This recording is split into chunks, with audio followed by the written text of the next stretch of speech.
Tonight on The Sullivans, Grace instinctively blames the new woman at the hotel for Tom's drunkenness.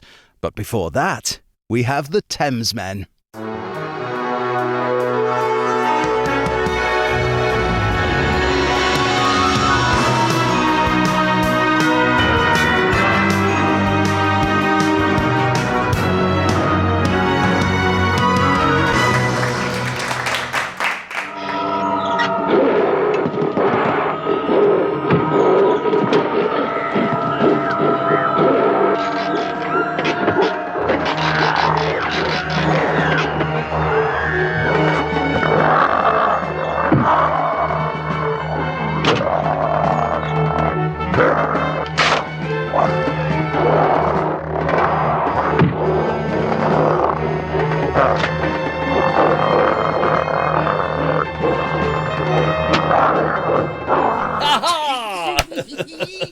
Hello, George. How are you?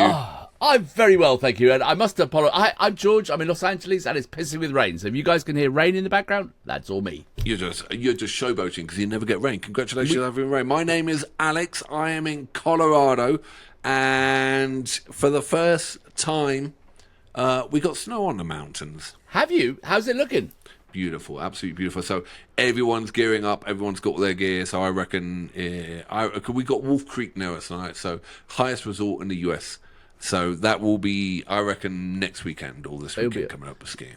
Yeah, I've been tracking with my son Mammoth, which is where we go, and that's getting pounded right now. We've been having this rain in LA. It's like what they call atmospheric river, and it's been hitting us for like 4 days now, and we're having apparently 1/5 of our rainfall total in this 1 4-day period. So in England, when it rains, you look out the window, you kind of have a cup of tea, you moan a bit.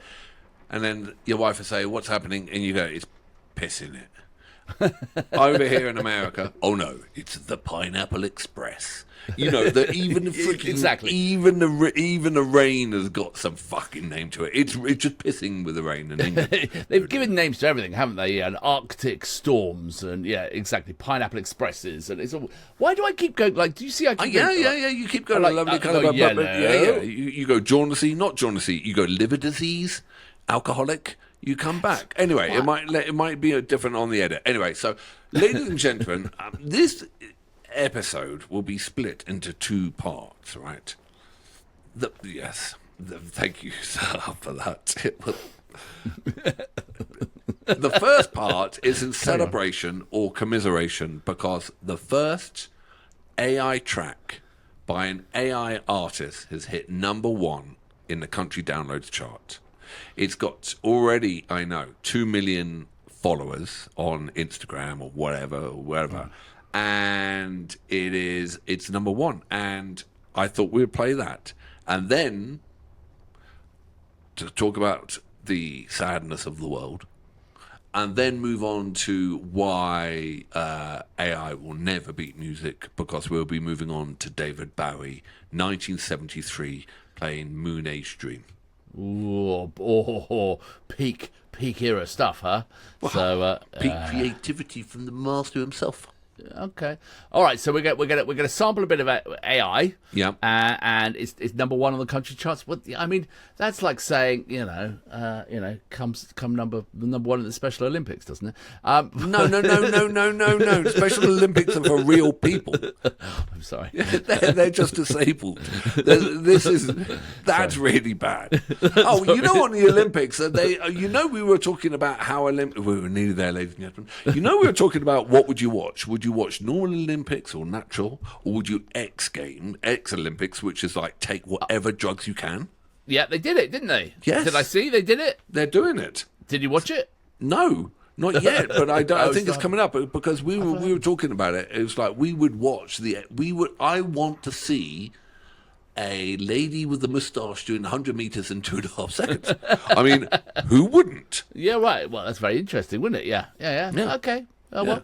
So I'm really looking forward to that, Au Natural Olympics. And anyway, so back to AI. So even fucking name is bad. It's Breaking Rust.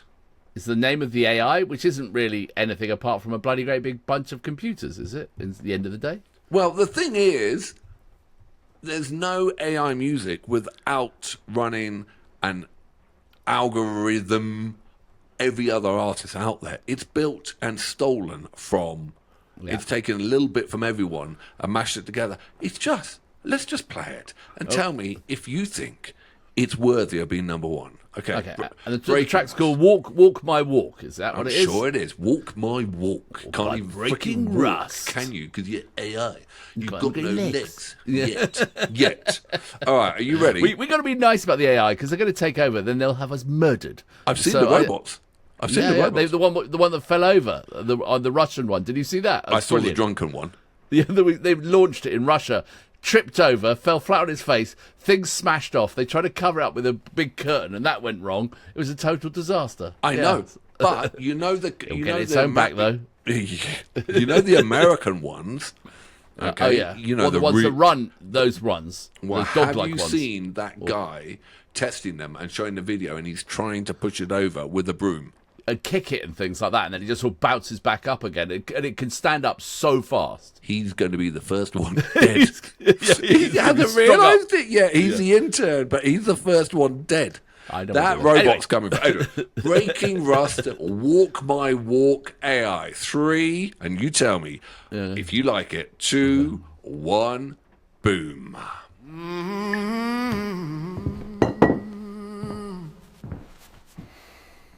Been beat down, but I don't stay low. Got mud on my jeans. Is that an AI man? Yeah. Every scar's a story that I survived. I've been through hell, but I'm still alive.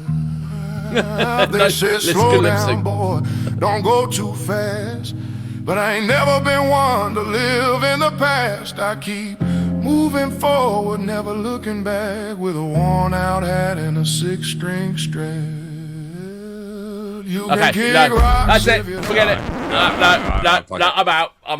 Fuck it. I'm out. Yeah, enough of that AI bollocks, mate. No, the lyrics, fucking shite. Easy. You know, I've got a pair of worn-out jeans and a worn-out stretch. Fuck. It's just like and the voice. You know, I mean, like, how many fucking virtual cigarettes did that guy have to smoke to get to that? You know. Yeah, no, let us move on to something. Well, no, let's no. This is important. This is an inflection point, right? Because we're the lucky ones. We grew up with David Bowie. Mm-hmm. We grew up with the Stones and the Beatles. There are still Beatles alive today, right? So we came and all this creativity and we luxuriated, and the studios had money and they were allowed to experiment. Everything they knew, that is number one. That's what they're going to get fed. They're chickens with corn chucked down their throat. It's going to fucking ruin the whole industry. Yeah, but really? I mean, I think there is. Let's just for a second. There is an art to getting our AI to do what you want to do, because you've got to write the prompts that. So there's an element of creativity into it, which is a kind of programming of it to make it do things. But like you said, it's gone through and scraped all this other material that people have done over the last 50 years or 100 years or whatever it happens to be, and used that to create its sort of its language model or whatever they're doing. And yeah, I mean. It's just going to be the lowest common denominator stuff, isn't it? It's like averaging everything out. I mean, but it's going to get better, though. It's always going to get better. It's demonetized music, right? We already did that a lot, didn't we? We did that, but it's de-creativized music as well. So if you have AI as... I always see AI as getting over the blank page. You don't know where to start. You put your prompt in, it comes out. No, you might take that away and add flavor or whatever. It gets over the blank page. This is full. It's totally cut the balls off creativity now. And if that gets to number one, which it has on the digital downloads, and the public start getting into that with Spotify as well, because you've got to get your hook out within 30 seconds of Spotify. For example, there is no middle 8 anymore. because, there's gone. Because it's all just hook, hook, hook, hook, you know what I mean? It's absolutely just trampled the music industry, and it's just regurgitate. It's like a fucking McDonald's hamburger. The reason why you like it, it's like pre-chewed food that's chewed again and you don't even fucking taste it. But okay, let's face it. Not every song that's been number one is a masterpiece of songwriting. Particularly, they say that take the pop charts. They've been like averaging, just the sort of crowd-pleasing mulch for years. You think about what the Monkees were. Going back to then, we look at them now. They think of some great songs, but they were just a created group who had songs, and ever since there's been this sort of the idea of sort of crowd-pleasing, whatever it may be. I totally disagree. And I totally disagree, and I'd give you eras, right? So the 10 years apart, and you tell me what music style and what people wore. Okay, so 1950s. Well, that was sharp suits and, maybe a bit of rockabilly coming in, and, stuff like that, or a bit of rock and roll, let's say, Right, Chuck Berry, whatever. 1960s. Well, the hippie movements, the peace and love, and then, the sort of the beginnings of something alternative at the end Absolutely. of the year. So. And the hippies did not look like the rock and roll. Okay, the 1970s. Oh yeah, we had a bit of everything in the 70s, didn't we? We had the great things like the great sort of super groups of the era. We had the Pink Floyds. We had the beginnings of really good rock. We had the Black Sabbaths. We had the Led Zeppelins taking over. We had the disco era in that time. 1980s. Oh God, let's forget about the 80s. No, I don't. I really like the 80s. New Romantics and new wave. Okay, so each one of these, a million things. Yeah, each one of these were 10 years apart. Yeah. And if you were going through your photo album and your dad dressed as just 10 years different, every 10 years they would laugh at each other for the fashion and the music changes. This shit has been around for 20 years. Music hasn't changed. Fashion hasn't changed. Nothing's changed. From the year 2000, everyone dresses the same now. Everything has stopped. Yes, okay, all right. But there are always going to be, I think, people who are creative, who have that urge. You look at, say, Billie Eilish. Billie Eilish is, I think, a stunningly clever artist, and she didn't conform. She wore baggy pants and sort of asexual clothing. She didn't drop into that sort of pretty girl sort of pop scene, and she does some amazing stuff. And she, did you see she was giving away millions of dollars just to show up billionaires? Because she's like, well, I'm not a billionaire, but I'm going to give away this money. I totally respect people like that. So I think there is hope, because human beings will always want to stand out and be outliers and flex their creative gene. I mean, that's what makes them human, I think, sometimes. Well, the track I picked, I've seen you haven't. I'll read the notes, okay? Okay. It's David Bowie, Moonage Dream, which is my favourite Bowie track, 1973. So we're going to be watching David Bowie perform Moonage Dream live at Hammersmith Odeon 73. This one isn't just a performance, it's out of this world epic. What I love about Bowie, he didn't just write songs, he built entire worlds. His songwriting so sharp, so imaginative, so absolutely from another planet. Honestly, back to AI, there's no AI, none, that could write like this. You can train a model on 1 billion lyrics, but you can't manufacture whatever strange, brilliant magic was happening in Bowie's head in 73. Bowie. By the way, the English, we flip the word. I know, it pisses people off. So I personally feel sorry for the generation today as I'm posting this as an example of what will be lost. Now we move on to Mick Ronson, one of the most underrated guitarists of all time, as he steps into the track like a man on a mission. Melodic 1 second, explosive on the next, but always with that gorgeous controlled power that he's known for. Bowie was a star, but Ronson was a laser beam cut through the darkness. Wait until the last 2 minutes of this track to hear Mick pilot to another planet with no re-entry. And if you can, please wear headphones to appreciate this. And of course, the style at the end, you'll see, Bowie change style or whatever, but his hair, the outfits, the poses, and no one like Bowie. Remember, this was 73. He's fearless, theatrical, beautifully weird, and completely unique. His performance captures not only that in full force. Ziggy Stardust wasn't a character, but he was Barry's art come to life. And I wanted to show this today as a kind of performance that reminds you why human creativity matters, why musicianship matters, and why this era still hits so hard. 1973, it's raw, it's alive, totally unrepeatable. So sit back, enjoy a cosmic slice of history, Barry Ronson, and one of the greatest songs ever written. So, well written, lovely job. Good AI, stuff. Just like, I don't care if it's number one, I don't. Yeah. It cannot. Yeah. It will not. Will never replace weird. Okay, let's go weird. All right. So get headphones on, and the last 2 minutes of George. This is my favourite Barry track. Ronson is absolutely fucking great. So you ready? I'm ready. 3. This is in celebration of AI hitting number 1. 3, 2, 1. Okay.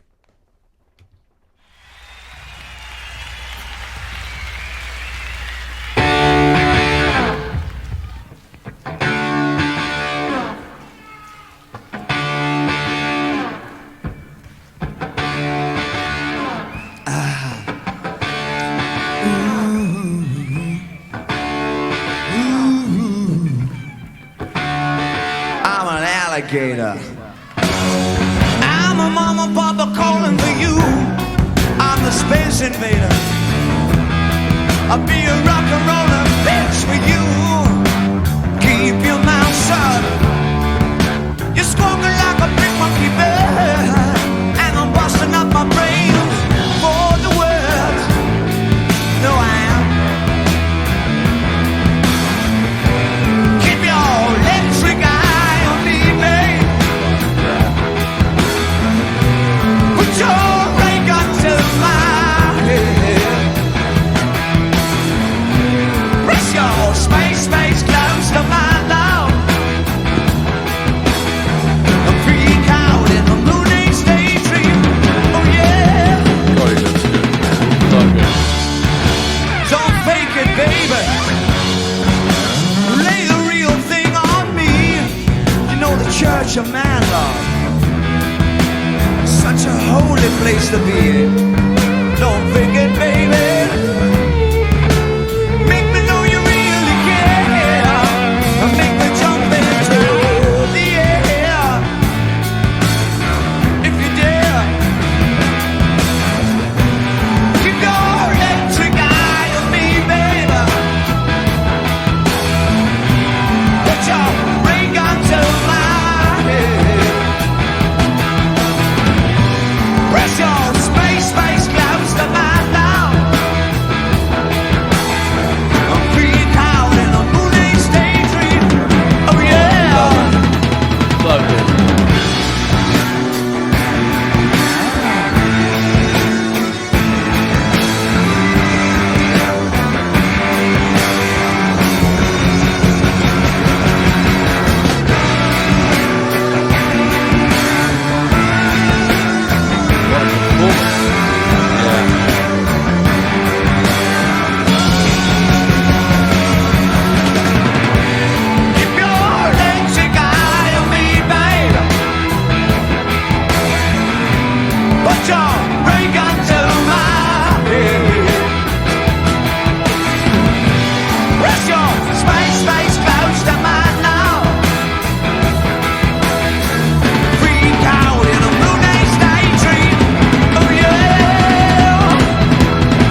But this is him backstage, yeah, while he's still playing out.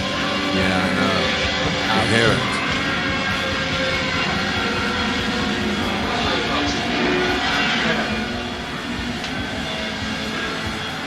It's going well, David. There's audience, lovely. Beautiful audience. There is not one single person tonight who is not, I should wipe your hand because it left me white. With that that's all right, powder. looks nice. It's all right. Okay, Dave. It's a bit late. Right. I don't know one. Right, babies.